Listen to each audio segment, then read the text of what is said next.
नमस्कार दोस्तों। आइए आज हम लोग बात करते हैं यूपीएससी के संदर्भ में एवं राज्य लोक सेवा आयोग से संबंधित विभिन्न प्रकार के प्रतियोगी परीक्षाएं जैसे आरओ एवं यूपीपीसीएस से संबंधित जो पॉलिटी एंड गवर्नेंस है, भारतीय राज्य व्यवस्था एवं शासन है, उस भारतीय राज्य व्यवस्था एवं शासन टॉपिक से बहुत अलग-अलग प्रकार के प्रश्न पूछे जाते हैं। उसी से संबंधित एक टॉपिक है। टॉपिक ये है कि राष्ट्रीय अनुसूचित जाति एवं जनजाति आयोग के बारे में। ठीक है? आइए समझने का प्रयास करते हैं कि यह आयोग क्या करता है, इस आयोग का क्या कर्तव्य है, क्या दायित्व है, कैसे इसका गठन किया गया। आइए देखते हैं। सबसे पहली बात जो इस आयोग के संदर्भ में है वह बेहद इम्पोर्टेंट है, क्योंकि आप जानते हैं कि राष्ट्रीय अनुसूचित जनजाति आयोग, ठीक है, इसी प्रकार एक जैसे कि यह एसटी आयोग है, ठीक है, अनुसूचित जनजाति है, इसी प्रकार एक अनुसूचित जाति है आयोग है, अनुसूचित जाति आयोग भी है, उसे भी देखने का प्रयास करेंगे। ठीक है, तो इस प्रकार सबसे इंपॉर्टेंट बात क्या है कि राष्ट्रीय अनुसूचित जनजाति आयोग अनुसूचित जनजातियों के कल्याण और सशक्तिकरण, सशक्ति का मतलब क्या होता है, उनको बढ़ावा देना, ठीक है, सशक्तिकरण को सुनिश्चित करने के लिए राष्ट्र की प्रतिबद्धता का एक प्रतीक है। ठीक है, क्योंकि आप जान रहे हैं कि भारत में आज़ादी से पहले आप देखेंगे कि जो जनजातियों के संदर्भ में ऐसी बहुत सी समस्याएं हैं कि समानताओं के संदर्भ में, समावेशिता के संदर्भ में, तो इस विचारधाराओं को आगे बढ़ाने के लिए भारत में राष्ट्रीय अनुसूचित जनजाति आयोग का निर्माण किया गया है, ताकि लोगों का, जनजाति के लोगों का सशक्तिकरण किया जा सके। ठीक है, क्योंकि आप जानते हैं कि यह जनजाति के समाज रहे हैं, ये हमेशा वंचित वर्गों के और वंचित रहे ही हैं, उसके साथ साथ ये लोग हाशिए पर हमेशा रहे हैं, हाशिए का शिकार रहे हैं। तो इस प्रकार ये जो तमाम प्रकार की समस्याएं हैं, उन समस्याओं के समाधान के लिए राष्ट्रीय अनुसूचित जनजाति आयोग का गठन किया गया। ठीक है, इसमें आप देखेंगे कि भारतीय संविधान में, चूंकि एक संवैधानिक आयोग है, भारतीय संविधान के अनुच्छेद 366, ठीक है, क्योंकि यह एक संवैधानिक आयोग है, तो भारतीय संविधान के अनुच्छेद 366 के अनुसार अनुसूचित जनजातियों का अर्थ है कि ऐसी जनजातियां या जनजातीय समुदाय या जनजातीय समुदायों के उन समूहों से हैं जिन्हें इस संविधान के प्रयोजनों के लिए अनुच्छेद 342 के अंतर्गत अनुसूचित जनजाति माना जाता है। ठीक है, तो इस प्रकार आप देखेंगे कि भारतीय संविधान का अनुच्छेद 342 जो है, राष्ट्रपति किसी भी राज्य या केंद्र शासित प्रदेश के संबंध में, और यहां तक कि एक राज्य ही है वहां उसके राज्यपाल के परामर्श से सार्वजनिक अधिसूचना द्वारा जनजातियों या जनजातीय समुदायों या जनजातीय समूहों को उस राज्य या केंद्र शासित प्रदेश के संबंध में एक अनुसूचित जनजाति के रूप में घोषित कर सकता है। असल में कहने का तात्पर्य यह है कि अनुच्छेद 342 यह बताता है कि राष्ट्रपति के पास ये शक्ति है किसी भी राज्य के संदर्भ में, किसी भी केंद्र शासित प्रदेश के संदर्भ में, राज्य के संदर्भ में आप बात करेंगे तो राज्यपाल की सलाह एवं परामर्श के द्वारा किसी भी क्षेत्र को अनुसूचित जनजाति के संदर्भ में अनुसूचित क्षेत्र घोषित कर सकते हैं। ठीक है, जो कि अनुच्छेद 342 में बताया गया है। लेकिन घोषित करने के साथ साथ इनके कुछ लक्षण भी हैं जो इंपॉर्टेंट हैं। ठीक है, जो कुछ लक्षण है वो इंपॉर्टेंट हैं। क्या है, देखिए, इन समुदायों की जो मुख्य विशेषता है वो यह है कि यह आदिम लक्षण के होते हैं। यह जो समुदाय हैं, अनुसूचित जनजाति समुदाय के लोग हैं, इनकी जो विशेषता है वो यह है कि ये लोग आदिम लक्षण के होते हैं, पहली बात। दूसरी बात, ये लोग भौगोलिक अलगाव, आप देखेंगे कि इनका जो एक रहन सहन होता है अन्य जनजातियों से बहुत अलग तरीके से रहता है। ठीक है, इनका एक भौगोलिक अलगाव होता है। ठीक है, इनकी एक विशिष्ट संस्कृति होती है। यही सब वह आधार हैं जिनके आधार पर राष्ट्रपति किसी भी क्षेत्र को अनुसूचित जनजाति के संदर्भ में घोषित करते हैं। ठीक है, इसके साथ साथ आप देखेंगे भौगोलिक अलगाव में आप देखेंगे कि बड़े पैमाने पर ये लोग अन्य समुदायों के साथ संपर्क में नहीं रहते हैं। ठीक है, सामाजिक और शैक्षणिक और आर्थिक पिछड़ापन इनका मुख्य समस्या है। सामाजिक दृष्टि से, आर्थिक दृष्टि से इनका जो पिछड़ापन है वो मुख्य समस्या है, और कहीं ना कहीं अनुसूचित जनजाति आयोग का निर्माण करने के पीछे यही कारण रहा है। ठीक है, कि इस आयोग के द्वारा इनका सामाजिक, आर्थिक और शैक्षणिक उत्थान किया जाएगा। ठीक है, अगर मैं बात करूं तो 2011 की जनगणना के अनुसार, जो बेहद इंपॉर्टेंट है, अनुसूचित जनजातियां देश की जनसंख्या का लगभग 8.6% हैं। अगर मैं बात करूं 2011 की जनगणना के अनुसार, तो जो एसटी की पॉपुलेशन है देश में वो लगभग 8.6% है।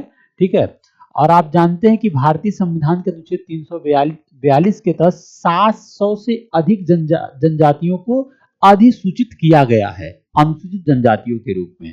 ठीक है, यह विभिन्न भारत के विभिन्न प्रकार के राज्यों में, केंद्र में पाई जाते हैं। ठीक है, ये बात हो गया। अगर मैं बात बताऊं 2011 की जनगणना के अनुसार सबसे अधिक जनजातीय समुदाय मध्य प्रदेश में है। अगर मैं एक आंकड़ा पे बात करूं, एकदम फैक्चुअल डेटा के संदर्भ में, तो 2011 की जनगणना के अनुसार सबसे अधिक जो है जनजातीय समुदायों की जो संख्या है वो कहां पे है? मध्य प्रदेश में है। ठीक है, उसके बाद आपका उड़ीसा में है। ठीक है, ये हो गया। अब देखिए अनुसूचित जनजाति आयोग के संदर्भ में, ठीक है, जैसा कि आपको हमने बताया कि यह जो आयोग है, ठीक है, यह जो आयोग है यह एक संवैधानिक निकाय है, कॉन्स्टिट्यूशनल बॉडीज हैं, जो संवैधानिक निकाय है राष्ट्रीय अनुसूचित जनजाति आयोग। ठीक है, इसकी स्थापना हमको आप लोग को हमने बताया कि इसकी स्थापना अनुसूचित जनजातियों को शोषण के विरुद्ध सुरक्षा उपाय प्रदान करने के लिए किया गया है, साथ ही साथ उनके सामाजिक, आर्थिक, शैक्षणिक और सांस्कृतिक हितों की रक्षा करने के लिए किया गया है। ठीक है, साथ ही साथ उनके सामाजिक, शैक्षणिक और आर्थिक की समस्या मूलभूत यही है, तो ये समस्या का समाधान करने के लिए भी किया गया है। ठीक है, इसका जो मुख्यालय है वो नई दिल्ली में है। ठीक है, राष्ट्रीय अनुसूचित जनजाति आयोग का जो मुख्यालय है वो कहां पे है? नई दिल्ली में है। ठीक है, ये हो गया। संवैधानिक प्रावधान आपको हमने बता दिया। ठीक है, अब हम लोग बात करते हैं कि स्थापना जो है इसके संदर्भ में और जो गठन है इस आयोग के संदर्भ में, तो आप देखेंगे कि राष्ट्रीय अनुसूचित जनजाति आयोग के संदर्भ में इसमें आप देखेंगे तो एक अध्यक्ष होते हैं। ठीक है, इस आयोग में एक अध्यक्ष होते हैं और एक उपाध्यक्ष और 3 अन्य सदस्य होते हैं। 3 जो है अदर मेंबर होते हैं, अदर मेंबर जो है सदस्य 3 होते हैं इसमें। ठीक है, तो अनुसूचित जनजाति आयोग में एक अध्यक्ष होते हैं और उपाध्यक्ष होते हैं, एवं 3 जो है अदर मेंबर होते हैं। ठीक है, ये बात हो गया। उन्हें राष्ट्रपति द्वारा उनके हस्ताक्षर और मुहर के पश्चात नियुक्त किया जाता है। जो राष्ट्रीय अनुसूचित जनजाति आयोग के अध्यक्ष होते हैं इन्हें कौन नियुक्त करता है? राष्ट्रपति नियुक्त करते हैं, और राष्ट्रपति के द्वारा ही इन्हें नियुक्त किया जाता है। इनकी सेवा शर्तें और पदावधि राष्ट्रपति द्वारा निर्धारित की जाती है। इनकी सेवा शर्तें और जो पदावधि है वो राष्ट्रपति के द्वारा निर्धारित की जाती है। ठीक है, इनकी सेवा शर्तें और पदावधि जो है राष्ट्रपति के द्वारा निर्धारित की जाती है। ये बात इंपॉर्टेंट है। ठीक है, इनका कार्यकाल क्या होता है? असल में राष्ट्रीय अनुसूचित जनजाति आयोग के संदर्भ में, इसकी स्थापना के संदर्भ में एक कानून है। राष्ट्रीय अनुसूचित जनजाति आयोग की स्थापना के संदर्भ में आप देखेंगे अनुसूचित जनजातियों के लिए अलग राष्ट्रीय आयोग अनंतः 2004 में स्थापित किया गया था। नोट 1999 में अनुसूचित जनजातियों के कल्याण एवं विकास पर विशेष ध्यान के लिए एक नया जनजातीय कार्य मंत्रालय भी बनाया गया है। ठीक है, ये बात भी इंपॉर्टेंट है।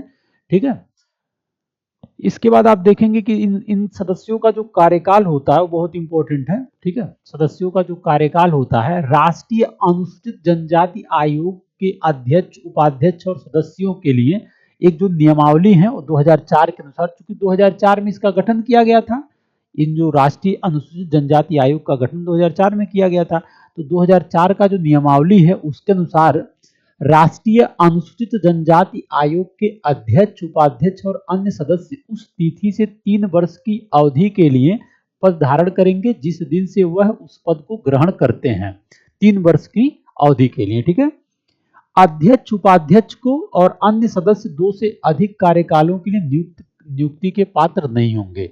यानी कि अध्यक्ष जो है अब उपाध्यक्ष को अपने पद से संबंधित जो है सौंप सकते हैं। ठीक है, और जो सदस्य होते हैं, ठीक है, जो सदस्य होते हैं उनका जो कार्यकाल होता है 2 से, मतलब ये तो कार्यकाल 3 वर्ष का जो होता ही होता है, लेकिन ये 2 बार से अधिक के लिए ये लोग पुनः नियुक्ति के पात्र नहीं होते हैं। ठीक है, 2 बार इनका एक चुन सकते हैं इनको कि सदस्य 2 से अधिक कार्यकालों के लिए नियुक्ति के पात्र नहीं होंगे। ठीक है, ये बात इंपॉर्टेंट है। कार्य के बारे में आपको हमने बताया दिया कि जो इंपॉर्टेंट कार्य है, मैंने आपको बताया कि राष्ट्रीय अनुसूचित जनजाति आयोग के प्रमुख कार्य क्या है। देखिए, अनुसूचित जनजातियों के लिए एक संवैधानिक और अन्य कानूनी सुरक्षा उपायों से संबंधित सभी मामलों की जांच एवं निगरानी करना। राष्ट्रीय अनुसूचित जनजाति आयोग के जो प्रमुख कार्य है वो यही है। ठीक है, कार्य यही है इसमें कि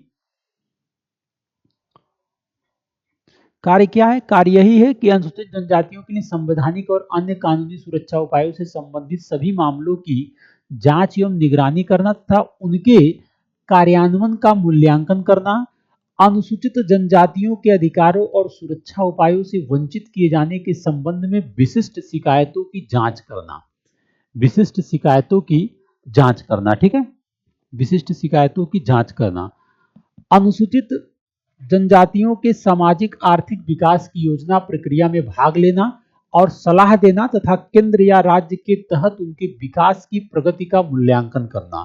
ठीक है, राष्ट्रपति को वार्षिक और ऐसे अन्य समय पर जैसा कि राष्ट्रपति उचित समझे उन सुरक्षा उपायों के कार्यान्वयन पर रिपोर्ट भी प्रस्तुत करना राष्ट्रीय अनुसूचित जनजाति आयोग का प्रमुख कार्य है। ठीक है, ये बात इंपॉर्टेंट है। ठीक है, तो मुझे आशा है कि आप ये बात समझ रहे होंगे। जय हिंद।